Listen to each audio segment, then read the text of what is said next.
ग्रानो मिनवालो जमदा दुकान पता याद दरे सराइदीन इस्लामी केसर एंड स्टडी सेंटर हनीफुल्ला एंड कुदरतुल्ला दुकान निश्तराबाद बरास्ता मदीना मस्जिद निस सिकंदरपुरा चौक पेशावर। मोबाइल नंबर है 0301 88 91 321। Mobile then number 0345 91 47 115। الحمد لله نحمده ونستعينه ونستغفره ونؤمن به ونتوكل عليه ونعوذ بالله من شرور أنفسنا ومن سيئات أعمالنا من يهده الله فلا مضل له ومن يضلله فلا هادي له ونشهد أن لا إله إلا الله وحده لا شريك له ونشهد أن محمدا عبده ورسوله أما بعد فأعوذ بالله من الشيطان الرجيم بسم الله الرحمن الرحيم إن الدين عند الله الإسلام ومن يبتغ غير الإسلام دينا فلن يقبل منه إن الله وملائكته يصلون على النبي يا أيها الذين آمنوا صلوا عليه وسلموا تسليما اللهم صل على محمد وعلى آل محمد كما صليت على إبراهيم وعلى آل إبراهيم إنك حميد مجيد اللهم بارك على محمد وعلى آل محمد كما باركت على إبراهيم وعلى آل إبراهيم إنك حميد مجيد الله پاک خالق و مالک دے تمام مخلوق الله پیدا کړی او د هر مخلوق د جون تیرولو انداز الله پاک مقرر کړی حیوانات تی عقل پکې نشته دی د هغوی د جون تیرولو ځان له یو طریقه ده او په هغې طریقه باندې نه عذاب شته او نه پې ثواب شته تمام حیوانات او ځناور خپل جون تیری خوراک سکاک کوي چې کومه ډیوټي ورته حواله ده هغه ډیوټي پوره کوي کمې په هغې کې نشته که د الله ذکر دی نو تمام حیوانات یې کوي د الله حمد و ثنا هر یو شی کوي که حیوان دی او که غیر حیوان دی او که د انسانانو خدمتونه پې ورباندې دي نو هغه خدمتونه هم دا حیوانات پوره کوي بیا هم نه وله ثواب شته نه وله عذاب شته پیریان دی هغوی ځان له یو ماحول دی عبادات په هغوی لازم دی او ثواب عذاب ورله شته خو دې پیریانو لپاره مستقل چېرته پیغمبر نه دی راغلی انسانان دي چې الله پاک وله عقل فکر سوچ سمج ورکړی دی او دې انسانانو لپاره د ژوند تېرولو طریقې څه دوی په خپله جوړې کړي دي او څه طریقې الله جوړې کړي دي نو الله چې وله کومې طریقې جوړې کړي هغې کې د دنیا هم خیر دی او د آخرت هم خیر دی او انسانانو چې ځان له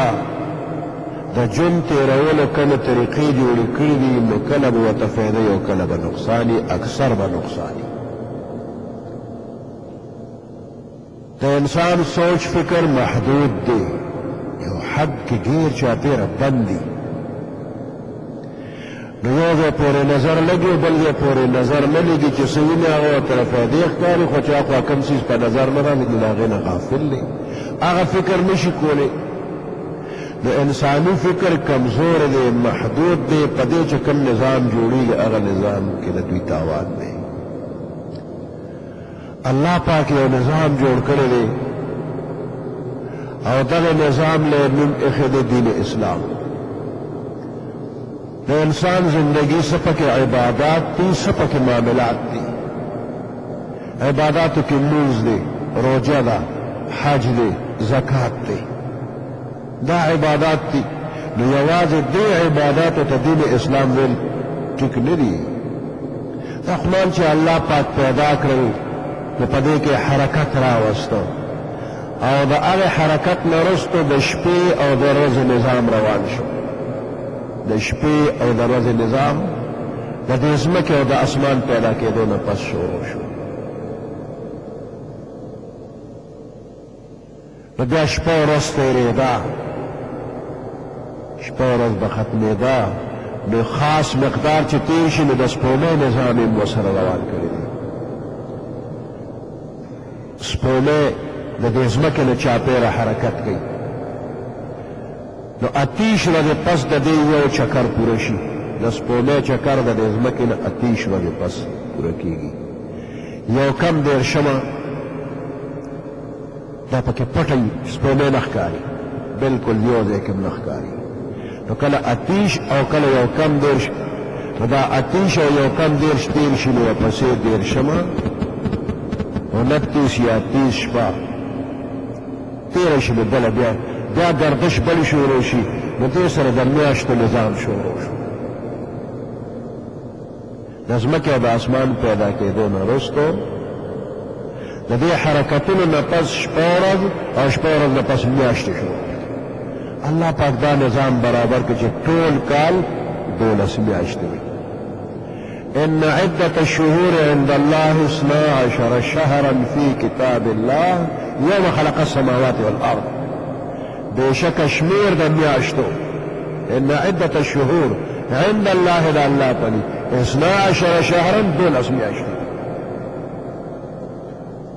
فکم رس چې ځمکه اسمان الله پیدا کړ 12 میاشتې مقرر کړي. اوس دې میاشتو کې سپیرواله پکې نشته، بختورواله پکې شته. خو دا چا بختورواله کم نه او چا بختورواله زیات ته، سپیرواله په یو میاشت کې په یو ورځ کې نشته. نه په وختونو کې سپیرواله شته، نه په ورځو کې شته، نه په میاشتو کې شته، نه په کلونو کې شته، نه په ځایونو کې شته. په اسلام کې سپیرواله بالکل نشته. البته برکت پکې شته، بختورواله پکې شته، خو چېرته کم او چېرته زیات. نو په دې 12 میاشتو کې 4 میاشتو ته فضیلت ورکړی شوی دی. رمضان پکې دی، نو دا رمضان د روژو برکت دی پکې. قرآن پکې نازل شوی دی، آسماني کتابونه پکې نازل شوي دي.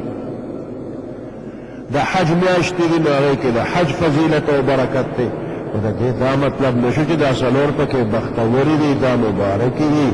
قابل احترام، دا نورې بې برکته دي، دا سپېري، دا نشته پکې. بختورواله برکتونه راغلل پکې، خو دې نورو کې سپېرواله بې برکتي نشته. د جاهلیت په زمانه کې کافرانو به جنګونه کول، یو قوم په بل قوم باندې د حملې کولې، جنګونه به کول. خو د دې 4 میاشتو احترام به هغوی کو، کافرانو به هم د دې 4 میاشتو قدر کو، دوی کې به جنګ نه کو. محرم میاشت ده، د اسلامي کال لومړنۍ میاشت ده، محرم ده. نو په دې محرم کې به کافرانو جنګ نه کو. کافر سره جنګ کوي، خو محرم کې نه. نو کله چې به د یو قوم په بل قوم باندې غلبه راغله، جنګ به یې زړه غوسته، پوهېدل چې دې وخت کې ته ګټه کوي، دوی به سرلاندې یي، موږ به پې باندې یو. دا محرم نه صحیح، دا ورپسې محرم صحیح. نو د محرم میاشت به یې د سره بدله کړه کافرانو. کله به کال کې یو میاشت د سره زیات هم کړه، 12 میاشتې د کال شوې. د دې کافرانو دا کارونه پکې کول. محرم به بدله کړله، ورپسې سفره ده، دا سفره به محرم وي. دام نه ورپسې ربیع الاول نه به محرم جوړ کړو، کومې پورې چې غلبه به حاصله نه شو، نو میاشتې به یې بدلولې. د اسلامي شریعت دا شی ومنه که د میاشتو نومونه مه بدلوئ. دې کې دومره اړې ګړې راغلو چې د پیغمبر د اسلام زمانې نه مخکې د ذوالحجې میاشت د سره روکه شوې او بدله شوې وه. حج به کومه میاشت کې کوو نو د دې خلکو د ردو بدل نه ولې د حج میاشت بدله شو پیغمبر علیه السلام چې په کوم کال باندې حج کو قدرتي نظام ذوالحجې ته په خپله رارسېدلی نو د بختورو میاشتو به احترام کوو او څه میاشتو له د جاهلانو د ځان نه څه روایات جوړ کړي دا د سفر میاشت دې ته د سپوره میاشت وي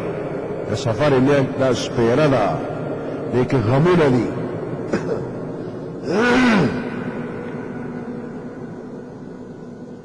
زرګونه مرضونه به یې یادول دی خلکو چې په دې میاشت کې مرضونه راځي او د څه علاج شته او د څه علاج نشته او څه ډاکټرانو ته پته نه ده چې دا کار چاته پته نه ده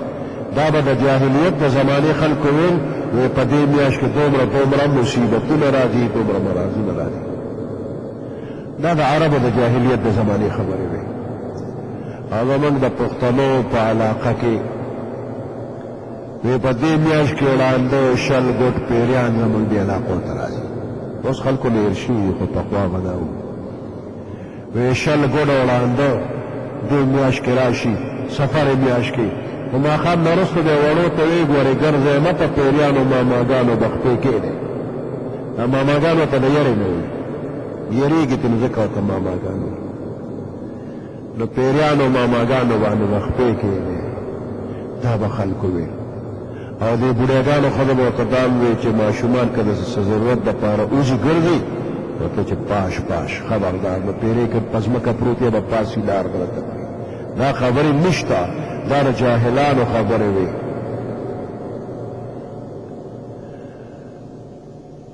دې میاشت کې پیغمبر علیه السلام باندې بیماري هم راغلې وه نو بیماري زیاته وه په ربیع الاول کې چې دې پسې بله میاشت راروانه هغې کې پیغمبر علیه السلام پیدایش هم دی وفات شوی هم په ربیع الاول کې دی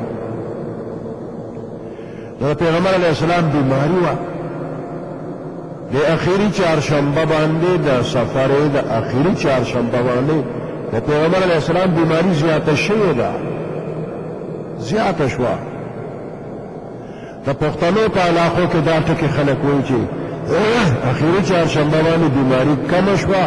او بیبیانې خوشحاله شول خیرات یې کړ نو نور څه نو سړی ډوډۍ راواغېسته هغه چوري کړل او چوري یې جوړه کړه بیبیانو خیرات وکړ چوري یې وکړه بس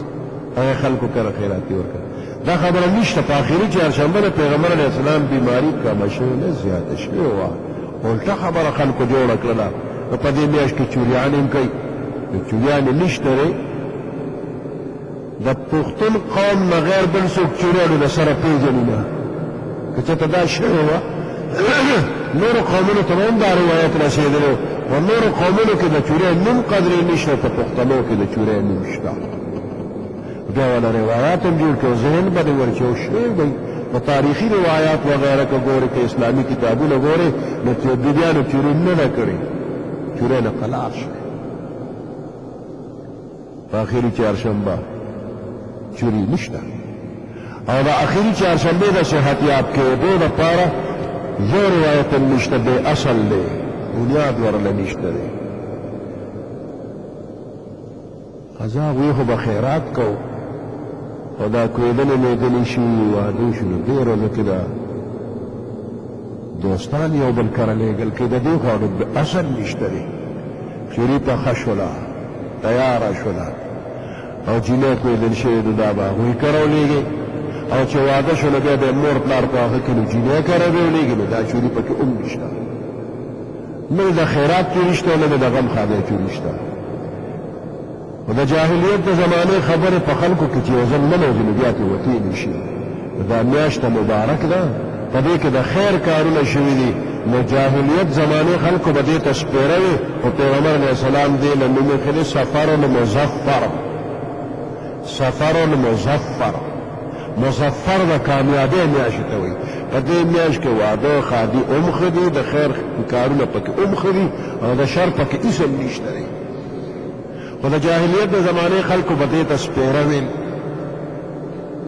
یو به دا یادول چې یو سړی که چا مړ که نو دا قبر کې چې کېږدي نو بیا د دې مړي دا سر چې دی نو دا د دې نه یو مرغۍ جوړه شي د مړي د سر نه مرغۍ جوړه شي دا ګونګې یادوي او دا کور ته راشي په بلې کښېني او د دې مړي د سر نه چې کوم مارغه جوړ دا مارغه چغې اوس اوني اوس اوني زه تږی یم او ماله اوبه راکې ماله وي څو پورې چې خلکو د هغه بدل لیر شي دا مرغۍ به کور ته راځي دا هم د جاهلانو خبرې وي د مړي د سر نه مرغۍ جوړه شو کور ته راځي چې زما بدل واخلئ نو بیا د مړي وارثان که بدل یې دا شیطاني خیال دی بدل اغشتل په ځای باندې خو د شریعت کې د معاف کېدو خبره مشته معافي وکړي یو بل ته فساد مه جوړئ دا خو شیطان د فساد یو خبره جوړه کړه چې مړی کور ته راځي بدل مې والی کله به دا وي چې یو مار جوړ شي هغه د انسان په دې خېټه کې دننه په دې کولمو چکونه لګوي وایي دا هم سفره ده دا هم سفره ده مار په انسان کې ننوځي نو که ننوته او ټکې ورکړو د زهرو ډک دی که بهر یې ټک ورکړو که دننه یې ټک ورکړو مړه به شي دا ټولې خبرې ګډې وډې دي نو هغه خبرې به منل پکار دي کوم چې پیغمبر علیه السلام کړي دي کوم قرآن موږ ته کړي دي نو قرآن او حدیث کې زموږ په شریعت کې د جاهلیت خبرې نشته د دې نه د خدای ټول مسلمانان بچ کړي سبحان ربك رب العزة عما يصفون وسلام على المرسلين والحمد لله رب العالمين الحمد لله نحمده ونستعينه ونستغفره ونؤمن به ونتوكل عليه ونعوذ بالله من شرور أنفسنا ومن سيئات أعمالنا من يهده الله فلا مضل له ومن يضلله فلا هادي له ونشهد أن لا إله إلا الله وحده لا شريك له ونشهد أن محمدا عبده ورسوله أما بعد فأعوذ بالله من الشيطان الرجيم بسم الله الرحمن الرحيم إنما المؤمنون إخوة إن الله وملائكته يصلون على النبي يا أيها الذين آمنوا صلوا عليه وسلموا تسليما اللهم صل على محمد وعلى آل محمد كما صليت على إبراهيم وعلى آل إبراهيم إنك حميد مجيد اللهم بارك على محمد وعلى آل محمد كما باركت على إبراهيم وعلى آل إبراهيم إنك حميد مجيد دا الله پاک بشمیر مخلوقات کی او په دې بشمیر مخلوقاتو کې د ټولو نه ډېر زیات قدر او عزت الله دې مؤمنانو له ورکړی دی او ټول دنیا کې هر ځای کې چې مؤمن وي د بل مؤمن سره د مینې محبت او د همدردۍ سلوک به کوي ټول دنیا مسلمانان رونه دي انما المؤمنون اخوة ټول مؤمنان یو بل سره رونه دي او دا تمام دنیا مؤمنان داسې دي کجسد واحد لکه د یو انسان یو بدن کله یو انسان د خپې دا قچه ګوته خوږ شي د سترګو نه د قچه ګوتې پورې فاصله ډېره زیاته ده خو د دې قچه ګوتې درد د سترګو ته محسوسېږي او دا سترګې ټوله شپه بیداري وي خوب نشي کولی د خپې قچه ګوته خوږ ده د هغې د لاسه سترګې چې دی نو آرام نشي کولی او که سترګې خوږ وي نو دا ټول بدن ورسره هم بیا بیدار او په تکلیف کې وي اشاره پکې دی ته چې د دنیا په یو سر او که په بل سر مؤمنان وي یو ته تکلیف وي نو بل به پرې خفه کېږي بل به دردېږي کوشش به کوي چې د دغه مؤمن او د دغه مسلمان هغه تکلیف ختم کړي او دفع کړي د مؤمنانو صفتونه الله پاک قرآن کې پیغمبر علیه السلام احادیثو کې بیان کړي چې یو مؤمن بل مؤمن لا په ځان باندې ترجیح ورکړي، ځان به رسته کوي د خیر ښېګړې په کارونو کې د فایدې حاصلولو کې ځان به رسته کوي، بل مؤمن به د ځان نه مخکې کوي. بل مؤمن د ځان نه ښه وګڼه او د هغه ضرورت د ځان نه اهم وګڼه، ستا ضرورت به رسته شي د بل ضرورت مخکې کا. د پیغمبر علیه السلام صحابه کرامو په دې باندې ډېر ښه طریقې سره عمل کړی دی. یو ځل یو مېلمانه پیغمبر علیه السلام ته راغی، نو پیغمبر علیه السلام ملګرو ته ویل چې دې مېلمستیا به څوک وکړي؟ یو صحابي یې دده وکړم، کور ته چې تللي نو په کور کې د هغوی کره د مېلمه د مېلمستیا لپاره څه و خوراک څښاک داسې نه و. څه لږ غوندې خوراک و، نو دې صحابي د خپلې بیبي سره سلا مشوره وکړله چې دا خوراک خو لږ دی، نو که مېلمه ته یې کېږدو زه هم خورم او دوی هم خوري، نو دا مېلمه به وږې پاتې شي، د دواړو کسانو پوره کېږي نه. هغه زمانه د ډوې وغیره وه. ماسخوتن ناوخته مېلمه ځان سره کېنه او د ډوې باتې د صحیح کولو په بانه باندې ډوې مړه کړه. باتې سمۍ را سمۍ نه ګڼه، بس همدا شوه، تیاره شوله. او دې مېلمه ته ویې چې یاره زما انتظام نشته، خو زه تیاره کې به خوراک کوي. نو دوی اسې ګوتې ښکته پورته کوي، شخوندې چپ چپ ورسره کوي او مېلمه ته هغه طعام ور مخکې کړ. مېلمه ځان موړ کړ، هغه مېلمه دا خیال چې د کوربه امه سره پوره خوراک وکړي، کله چپ چپ اواز به دم. دغه ځای کې د ده نه غیر او د الله نه غیر بل څوک خبر نه دي. الله خبر دی، دی خبر دی چې د ځان نه هر پاتې کړ او بل مېلمه مسلمان ورور هغه یې موړ کړ. سهار پیغمبر علیه السلام ته د وحی الله دا خبر ورکړی دی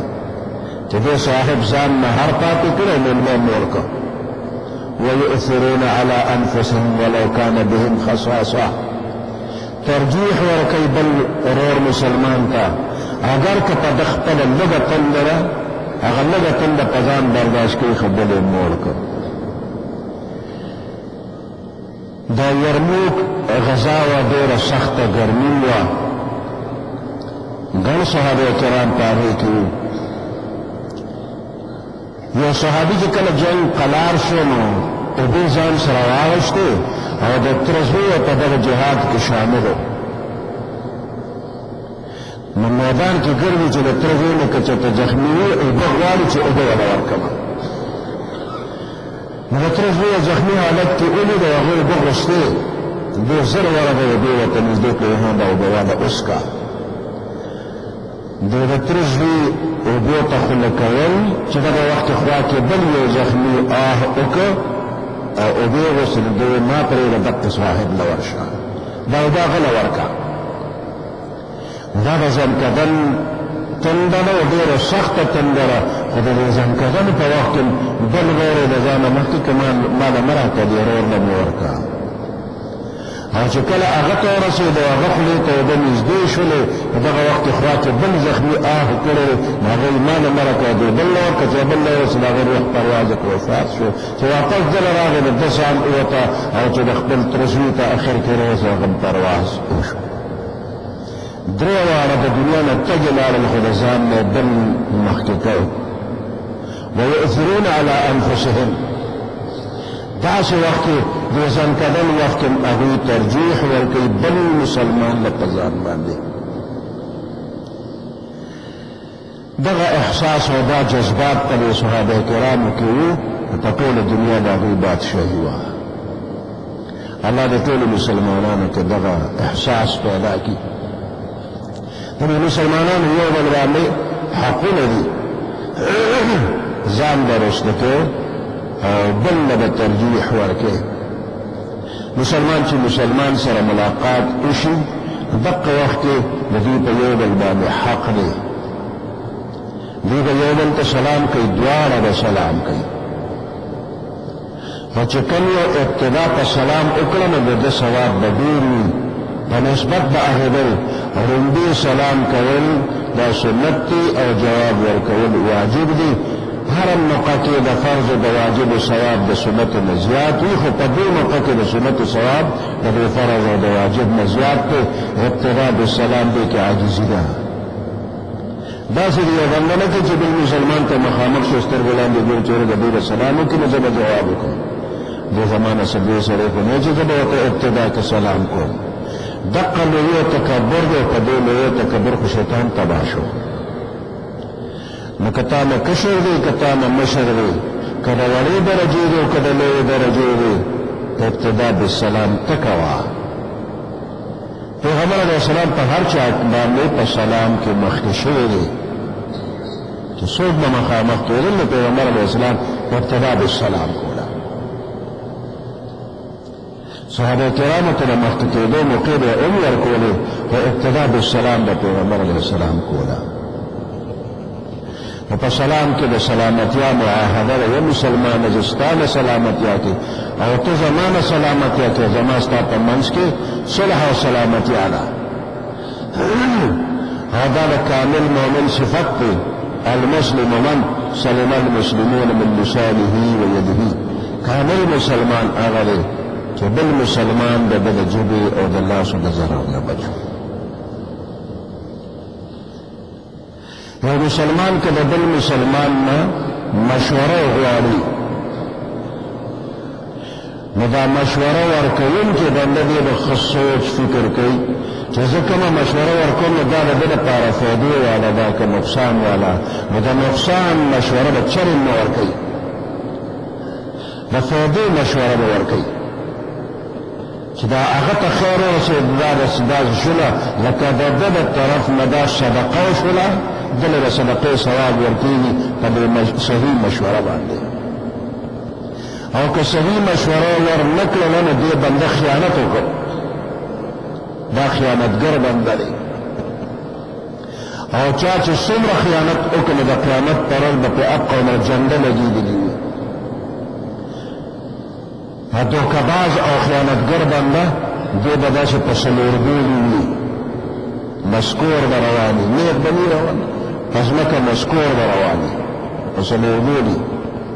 او وروسته به درته جنډه لګېدلي وي او خلک به یې پېژني چې دا د فلاني د فلانۍ دوکې جنډه ده، دا نښه ده د دې چې دا په دنیا کې د دوکه کوله، دې دوکهباز و. نو مشوره چې چا وغوښتل دې کې به خیانت نه وي. مثال په طور باندې یو سړی کور اخلي، یو ځای کې کور صحیح کړ، نو بل یو دوست دی ورور دی نو هغه ته چې وروره د فلاني ځای کې دا کور اخلم نو واخلم ښه دی که ښه نه دی. اوس ده چې دی کور ته وکتل دا کور خو ده ته ډېره اعلی ښکاره شو، اوس ته د هغه زړه ته وروینه مه اخله، ګاونډیان خراب دي، وروسته به ستومان یې جاړې به بیا وانخلې. داسې خبرې وکړي چې د هغې ته زړه تور کړه، په خپله پې ورغې اوس یې ماله راکړه. ده دوکه وکړه د ورور سره، هغې له دې کور نه منې کړ، ځان له یې په خپله واخیسته. نو دا سړی خیانتګر شو، خیانت او دوکه وکړه. د قیامت پر ورځ د دې په څلورګولي وروسته به ورته جنډه او دوکې لګولي وي. مثال په طور یو خبره شوه، تاسو ډېرې خبرې راده شي بنده به چا نه مشوره غواړي او دې به غلطه مشوره ورکړي، د هغې کار کې به دا ده ښېګړی او دې د هغې نه منې کړي، په خپله پې ورشي دا ځان تېږي. دا بنده دوکهباز شو، ده خیانت وکړ. نو د مشورې په وخت کې د بل مسلمان ته صحیح مشوره ورکړي، د فایدې به ورکړي، د نقصان به نه ورکړي.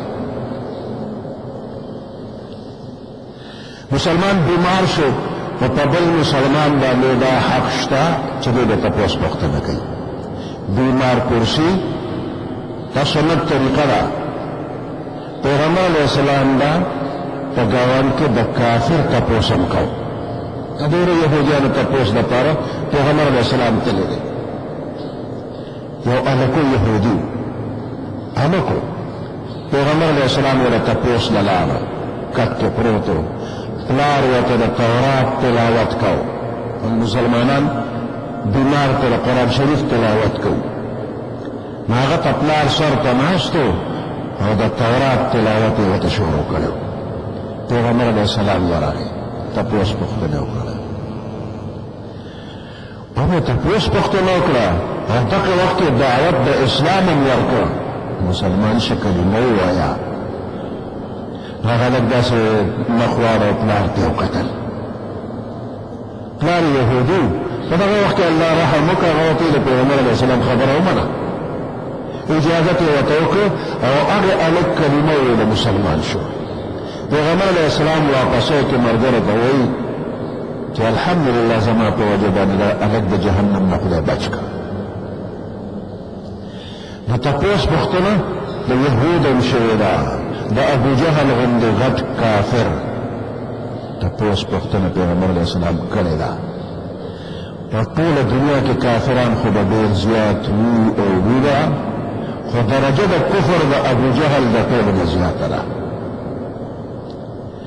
د موسی علیه السلام په زمانه کې فرعون غټ کافر خو دغه فرعون چې کله په سل ډوبېده نو اخر کې هغه آمنت برب موسی و هارون زه د موسی علیه السلام او د هارون علیه السلام په رب ایمان راوړم بني اسرائیل چې په کوم رب ایمان راوړي خو په هغه ایمان راوړل اخر کې هغه ایمان کوي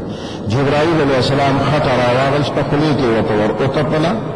په خولې یې بند کړه چې بې وخت ایمان مه راوړه قبلېږي نه دې وخت کې ټول تېر دي در باندې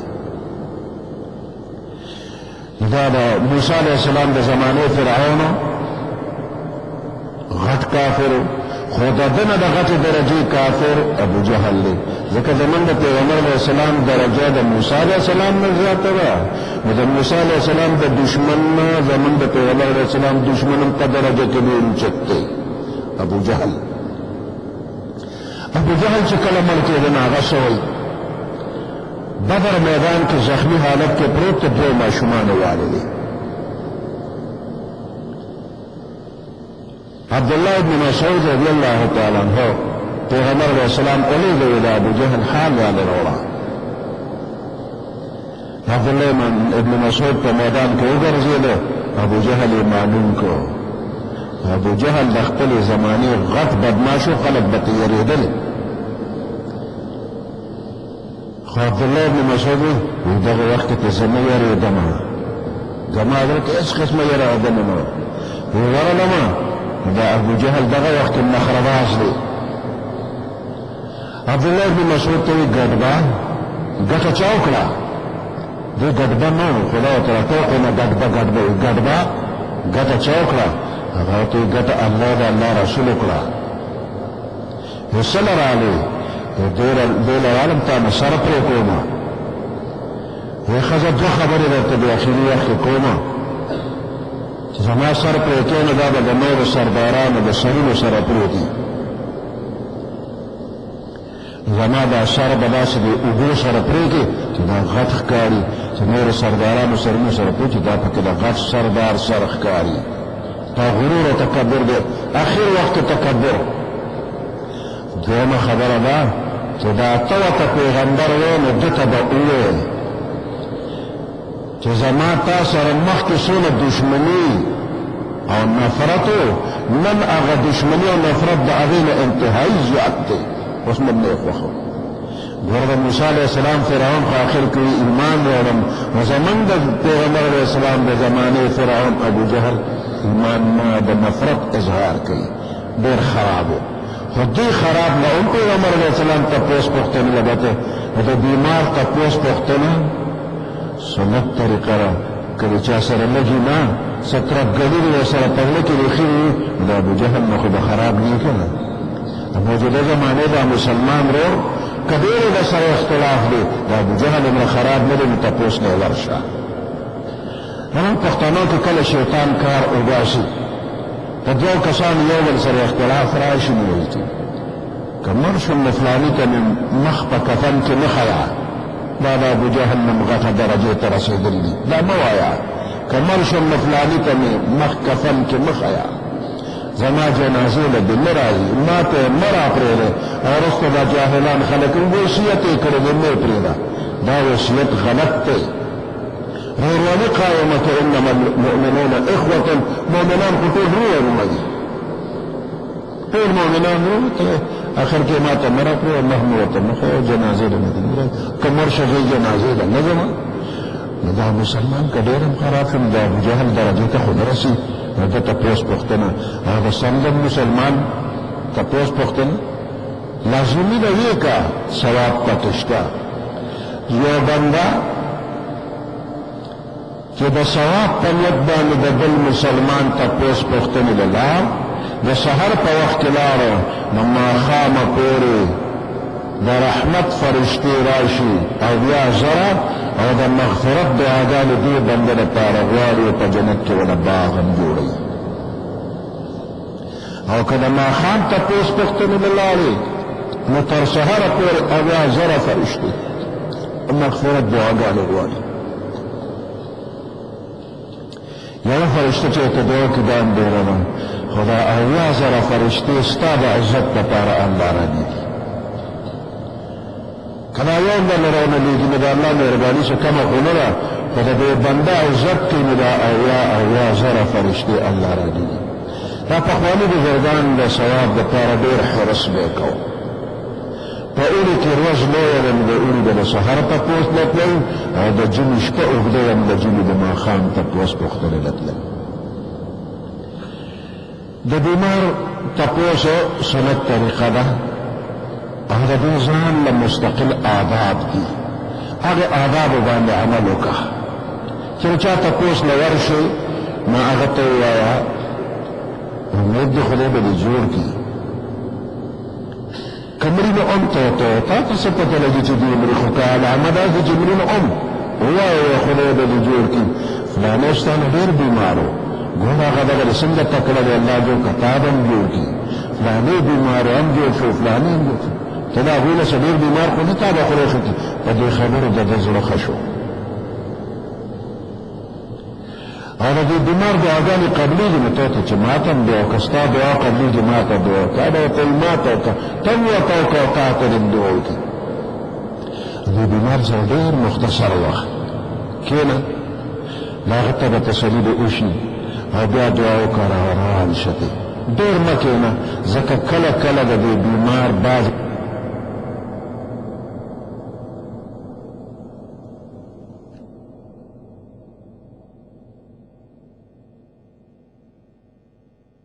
بس به ورته ډېر کښېني چې په چا زړه خوشحالېږي چا سره طبیعت لګېدلی دی او په هغه خوشحالېږي دی ورته کښېني عبدالله ابن مبارک رحمت الله علیه یو لوی بزرګ دی د امام بخاري استاذ دی د امام ابو حنیفه رحمت الله علیه شاګرد دی بیمارو خلک تلل او راتلل تپوس له تلل واپس به تلل یو سړی ناست هغه نه پاڅېده ډېر خلک تلل او راتلل او دا یو په ځای ناست دی عبدالله بن مبارک دې به کله پاسې چې لږ ځان له شمه خلوت کې شم چې خپلې تقاضې پوره کړم نو دې لږ ساعت پسې حضرت یو خو دې بیمار ته د بیمارۍ تکلیف وي یو دا مېلمانه ګڼ شي زوی راځي نو دې نه ورته تکلیف وي خو خالي نه چې دا ور بند کړمه هغه ته یو بند دی که خو د بهر نه یعنې ته اوزه چې د بهر نه یې بند کړي نو کله کله د بیمار مزاج داسې چې هغه تنهایي غواړي نو په بیمار بوج مه جوړوه بیمار وفات کېږي دغه وخت کې به ورسره څه طریقه نو دا کم حاضر کسان چې دي د اخري وخت کې دی به ورسره وایي لا اله الا الله لا اله الا الله لا اله الا الله محمد رسول الله اشهد ان لا اله الا الله دا کلمې دې وایي ورسره نو دا بیمار چې دی نو دې په اخر کې لا اله الا الله محمد رسول الله بس نور ورسره خاموش چیر مه کوئ بس هغه کلمه وویله اخر کې او د چا چې اخر وخت کې په ژبه دا کلمه راغله چې لا اله الا الله نو دخل الجنه دی به الله جنت ته بولي بس دې نور مه چیرئ که ته چېرته نوره خبره وکړم د هغې نه پس ورته بیا کلمې شروع کړې لا اله الا الله خو د مریض صاحب د اخر وخت کې داسې ورته څوک نه چې بابا کلمه ووایه بابا کلمه ووایه تا مه وایه ځکه دې وخت کې د بابا حالت انتهایی خطرناک دی، ډېر تکلیف دی. شاید چې دې ستا خبره اوري نه او دې تا ته څه بل څه ووایي، ده ستا د کلمې دا خبره نه ده اورېدلې، دې بل څه ووایي، بیا به زړه کې افسوس چې نه دا ده څه ووایي، اخر یې خرابه شوه. نه به یې خرابه. امام احمد رحمت الله علیه بیمارو او په اخر کې د ځنکدن غوندې حالت ته راغی. بچی ورسره ناست دي، زامن ورته وایي بابا ووایه چې لا اله الا الله ووایه. هغه وایي لا نه لا نه. بچی حیران شو چې بابا اخر کې کلمه نه وایي.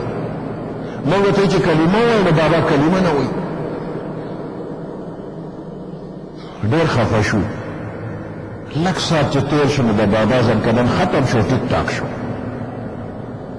حالات ښه شو، جوړ شو. د شیطان ته د اخري وخت پته لګي نه، خو چې کله سختي راشي نو دا شیطان وایي جوړ دا اخر وخت ډېر دی چې ایمان کې نه واخلمه، د ایمان یې د دنیا نه رخصت کړه.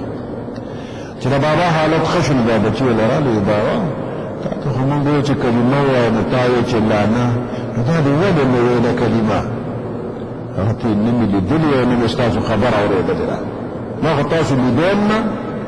او ما ستاسو خبره هم نه ده اورې چې ما ته وایي چې کلمه وایي. تا چا ته وایي چې لا نه؟ وی شیطان راغی حمله را باندې کوله، وی راته چې احمده د خپل علم په وجه باندې زمونږ د پنج نه بچ شولې، وی دی راکې غرور او تکبر پیدا کوي. ما ورته چې لا نه اوس هم درنه نیم بچو، لا نه لا نه بچ نه نو اوس هم را باندې حملې کوې، لا نه.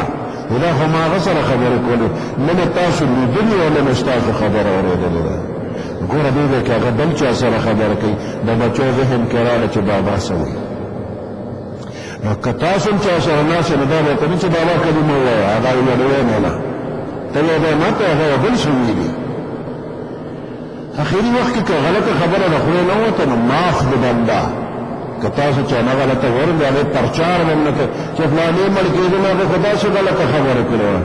دا د بېهوشۍ حالت دی، دا د تکلیف وخت دی، بنده په ځان نه دی پوه شوی، په دې مې ولې نه دی ګناهګار نه دی. نو دا د کلمې تلقین دا د جندو خلکو ذمهواري ده، دا د دې مړي حق دی په دې باندې. دې نه پس بنده روح پرواز وکړو، دا سترګې غړېدلې وي چې کله د انسان روح وځي دې په بره روانې نو دا انسان دا سترګې جمدې وي، ټول بدن نه ساه ووتله او سترګې جمدې وي، د خپل روح پسې ګوري چې روان دی. څو سکنده سترګې جمدې وي، هغې نه پس بیا دا سترګې عمرې شي، دا سترګې چې کلاو پاتې شي دا بدې ښکاري. نو د شریعت حکم دا چې دا قطه ګوته پې کېده او سترګې ونه را بندې کړه، دغه تازه وخت کې وروسته بیا دا کلکې شي نو نه راغونډېږي، دا سرمن کلکه شي او د راغونډېدو هغه طاقت کې ووته نو سترګې کلاو پاتې شوې. نو دا سترګې ونه راغونډې کړه، پټې کوله.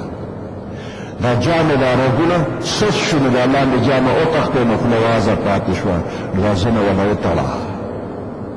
دا خپې کلاو پاتې شولې. واسه چې کلاو وي نو بدې ښکاري، نو دا دواړه قټې ګوتې ونه وتړه چې خپې غونډې شي. د تازه وخت کې دغه کار ورته وکړه. او دې نه مخکې ده سره خوا کې قرآن ویل جایز و، اوس چې روح پرواز وکړو نو دې وخت کې به ورسره تلاوت نه کېږي، تلاوت د قرآن بل.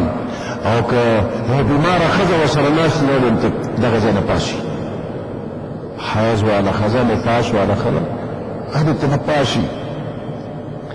البته غسل ورکړي شي نو هغې نه پس که بیا تلاوت خوا کې کېږي نو کېدی شي غسل نه مخکې د مړي خوا کې تلاوت مکه لرې لرې د کوي تلاوت خلک